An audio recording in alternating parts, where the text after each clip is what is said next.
आजकल बड़े भाई बहनों से कहा जाता है, अरे छोटा है दे दो ना, छोटा है तुम ही चुप हो जाओ ना, रो रहा है वो। लेकिन ये कहानी है 1890 के दशक की।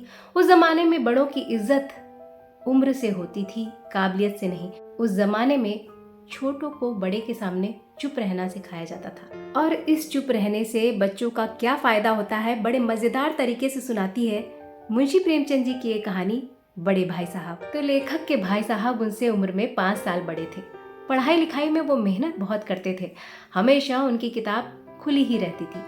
पढ़ते लिखते बोर हो जाते तो किताब में चिड़िया कौवा कुत्ता बिल्ली के चित्र बना डालते। एक ही शब्द एक ही वाक्य को 10 बार 20 बार वो लिखते। इतना करने के बावजूद भी वो फेल हो जाते। वहीं लेखक का मन पढ़ाई में ज्यादा नहीं लगता था। 1 घंटे से ज्यादा पढ़ना उनके लिए पहाड़ था। मौका देखते ही वो मैदान में भाग जाते, कंकड़ पत्थर उछालते, घर के फाटक पर चढ़कर इधर उधर आगे पीछे झूलते, कागज की तितली बनाकर उड़ाते, और कोई साथी मिल जाए तो पूछो ही मत।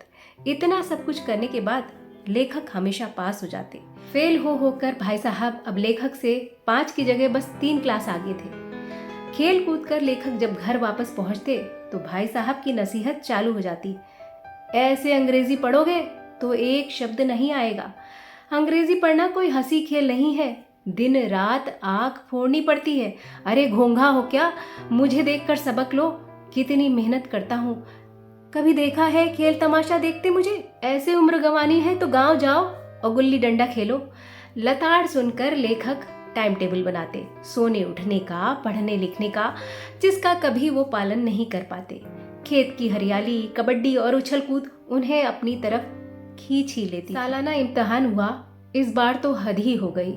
भाई साहब फिर से फेल हो गए और इतना खेल कूद कर लेखक कक्षा में प्रथम आ गए। अब दोनों के बीच सिर्फ 2 कक्षा का अंतर रह गया। लेखक को लगा अब भाई साहब नसीहत नहीं देंगे। वो और आज़ादी से खेलने कूदने लगे। वो सोचने लगे, अगर अब की भाई साहब ने कुछ कहा ना तो वो भी कह ही देंगे, अरे इतना पढ़ लिख कर आपने कौन सा तीर मार लिया। पर ये क्या। एक दिन सारी सुबह गिल्ली डंडा की भेंट चढ़ाकर लेखक जब दोपहर के खाने के वक्त घर पहुंचे तो आखिर भाई साहब ने तलवार खींच ली और टूट पड़े। कक्षा में प्रथम क्या आ गए, तुम्हारा तो दिमाग ही खराब हो गया है।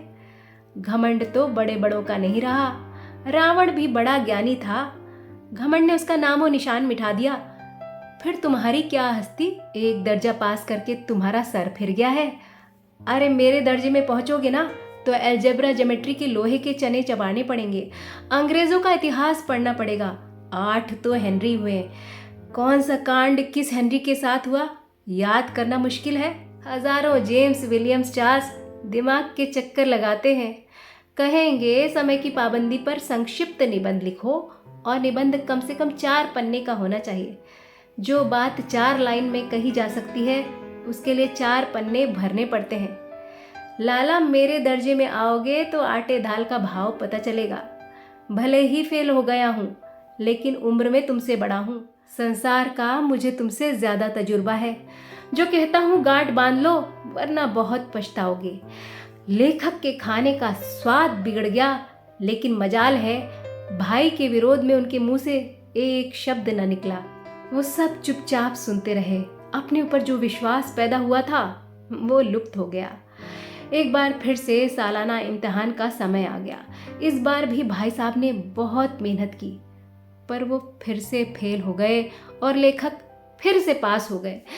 इस बार तो भाई साहब रो पड़े और उन्हें देखकर लेखक भी रो पड़े। उल्टे उन्हें ये लगने लगा कि जो भाई साहब उनके भले के लिए डांटते थे उसी का नतीजा है कि वो इतने अच्छे नंबरों से दनादन पास होते चले जा रहे थे। पर अब भाई साहब का डांटना कम हो गया, वो नर्म पड़ गए। अब लेखक और आज़ादी से खेलने लगे। उनके मन में यह विचार आ गया कि पढ़ूं या ना पढ़ूं, मैं तो पास हो ही जाऊंगा। पतंगबाजी का नया शौक पैदा हो गया। पर भाई साहब का लिहाज करते हुए सब कुछ उनकी नज़र बचाकर हो रहा था। तो एक दिन हॉस्टल से दूर शाम के समय पतंग लूटने के लिए लेखक बेतहाशा दौड़े जा रहे थे और उनके पीछे लड़कों की पूरी पलटन थी कि अचानक भाई साहब से मुठभेड़ हो गई।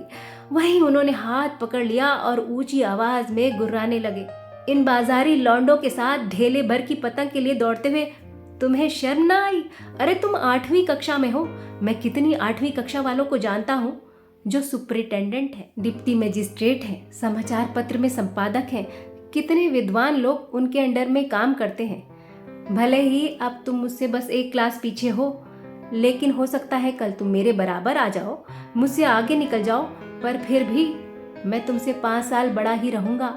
मुझे तुमसे जिंदगी का ज्यादा तजुर्बा है, समझ किताबों से नहीं आती। हमारी अम्मा ने कोई पढ़ाई नहीं की, दादाजी 5वीं छठी पढ़े होंगे, पर फिर भी हमेशा उन्हें हमें समझाने का हक रहेगा, क्योंकि उन्होंने हमसे ज्यादा दुनिया देखी है। दादाजी ही जानते हैं कि महीने भर का खर्च कैसे चलता है। अपने हेडमास्टर को ही देख लो, ऑक्सफोर्ड से एमए किया है, 1000 रुपये पाते हैं, पर फिर भी जब खुद घर चला रहे थे तो रुपए पूरे नहीं पड़ते थे। जैसे ही उनकी बूढ़ी माँ ने आकर घर संभाला तो जैसे मानो घर में लक्ष्मी ही आ गई। अब अगर यूं नहीं मानोगे तो मैं थप्पड़ लगाऊंगा। ये सुनकर लेखक की आंखें भर आई। बड़ी श्रद्धा के साथ वो बोले, भाई साहब आप सच कह रहे हैं, आपको कहने का अधिकार है। इतना सुनना था कि बड़े भाई ने छोटे भाई को गले से लगा लिया और बोले, अरे मैं पतंग उड़ाने के लिए मना थोड़े न करता हूँ, मेरा भी जी ललचाता है। मैं अगर खुद राह से भटकूंगा तो तुम्हें राह कैसे दिखाऊंगा? तुम्हारी रक्षा करना मेरा कर्तव्य है। तभी संयोग से पतंग की डोर लेखक के सर के ऊपर से गुजरी।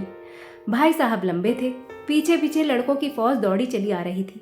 भाई साहब ने कूद कर पतंग की डोर पकड़ ली और बेतहाशा हॉस्टल की तरफ भागे।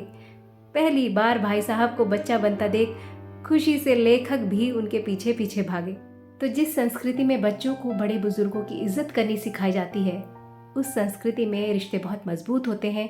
परिवार में हर हाल में सुख शांति का वातावरण बना रहता है। तो ये बात, ये कहानी अच्छी लगी हो तो वीडियो को लाइक करिएगा, शेयर करिएगा और चैनल को सब्सक्राइब जरूर करिएगा।